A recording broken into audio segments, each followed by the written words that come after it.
Welcome to Study Loop.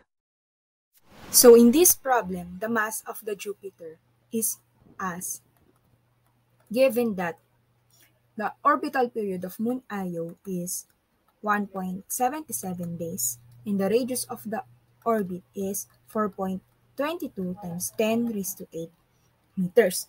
And the universal gravitational constant is 6.67 times 10 raised to negative 11 meter cube per kilogram second squared. So, to solve this problem, we will use the equation for the square root of the orbital period since it relates the orbital period, the radius of the orbit, and the mass of the Jupiter.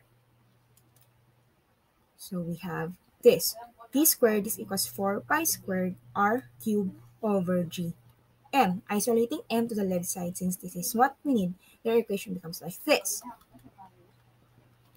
Now, inserting the values we have, then 4 pi squared multiplied by 4.22 times 10 raised to 8 meter cube over g.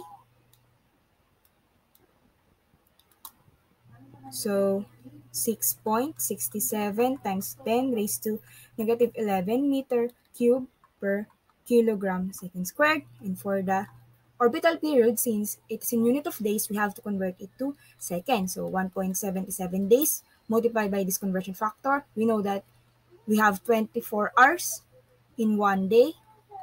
And in 1 hour, we have 3,600 seconds. So solving, we can find that orbital period in seconds is equals to 152928 seconds. Then inserting it in our equation for m,